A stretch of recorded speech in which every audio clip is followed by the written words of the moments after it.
حضرت لقمان حکیم نے اپنے بیٹے کو کہا 3 نصیحتیں تجھے کرنے لگا ہوں، یہ 3000 نصیحتوں کا خلاصہ ہے، اور ان میں بھی 2 کو یاد رکھنا، 1 کو بھول جانا۔ تو بیٹا ہمہ تنگوش ہو گیا، تو حضرت لقمان بولے جو نیکی کی ہے اس کو بھول جانا، جو نیکی کی ہے اس کو بھول جانا، اور موت کو اور اپنے رب کو یاد رکھنا۔ یہ میری ساری نصیحتوں کا خلاصہ ہے۔ جو نیکی کی ہے وہ بھول جانا، چاہے وہ کسی شخص کے ساتھ کی ہے، چاہے وہ نیکی عبادت کی صورت میں ہے، چاہے وہ ریاضت کی شکل میں ہے، خدمت انسانی ہے، کسی رشتہ دار کے ساتھ نیکی کی ہے، تو کہا بھول جانا جس طرح کی ہوئی نہیں ہے۔ حضرت معاذ بن جبل رضی اللہ تعالیٰ عنہ حضور کے روضہ انور کے سامنے بیٹھ کے رو رہے تھے۔ حضرت عمر گزرے تو پوچھا اے معاذ کیوں رو رہے ہو؟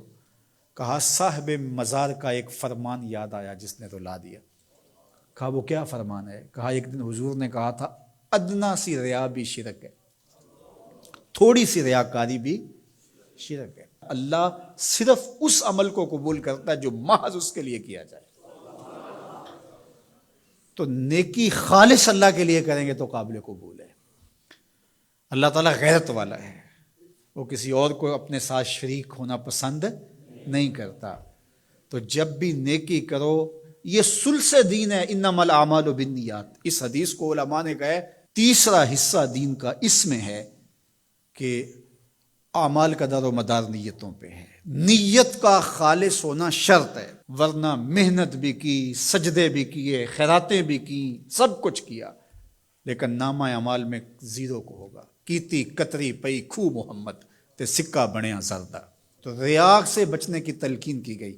حضرت لقمان حکیم نے کہا جو نیکی کی ہے اس کو بھلا دینا، اللہ کو اور اپنی آخرت کو کبھی فراموش نہ کرنا۔ جب آخرت مستحضر رہتی ہے، ہر وقت بندہ خیال میں رہتا ہے کہ میں اللہ کے حضور پیش ہونا ہے، ایک میدان لگنا ہے، وہاں ترازو گڑے گا، اعمال تولے جائیں گے، تو خود بخود اپنا محاسبہ کرتا رہتا ہے۔ یہاں وہ کچہری خرید سکتا ہے، عدالتیں خریدی جا سکتی ہیں، تھانے یہاں بک جاتے ہیں، یہاں منصف بک جاتے ہیں، لیکن وہاں اللہ کی پولیس نہیں بکے گی، وہاں کے تفتیشی نہیں بکیں گے، وہاں کے تھانے، وہاں کی کچہریاں نہیں بکیں گی، وہاں ترازو پورا وزن تولے گا۔ یوم تبلی السرائر فما لہ من قوت ولا ناصر۔ فرمایا جس دن راز کھول دیے جائیں گے، کوئی کسی کی مدد نہیں کر پائے گا، اور نہ کوئی طاقت سے اپنے عیب کھلنے سے روک سکے گا۔ تو جب مستحضر ہوگا کہ میں اللہ کے حضور پیش ہونا ہے، ایک کچہری لگنی ہے، ایک عدالت لگنی ہے۔ آج مکار آدمی، جھوٹا آدمی، خائن آدمی، بد کردار آدمی بچ کے نکل جاتا ہے، عدالتوں کو چکمے دے جاتے ہیں، لوگ عدالتیں خرید لیتے ہیں، دھمکا لیتے ہیں، سب کچھ ہو جاتا ہے اس دنیا میں۔ طاقتور کی کوئی بات نہیں کرتا، کمزور پھٹے چڑھا دیے جاتے ہیں، لیکن ایک عدالت ایسی لگنے والی ہے جہاں انصاف ہوگا، جہاں عدل ہوگا۔ تو اس لیے کہا کبھی اس کو فراموش نہیں کرنا، اور دوسرا اپنے رب سے کبھی بھی غافل نہیں ہونا۔ اپنے رب سے جو غافل ہو جاتا ہے وہ زندگی کے مقصد کو کھو بیٹھتا ہے،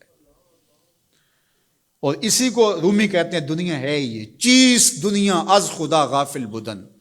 دنیا کیا ہے؟ کہا سونے چاندی ہیرے جواہرات کا نام دنیا نہیں ہے، خدا سے غافل ہو جانے کا نام دنیا ہے۔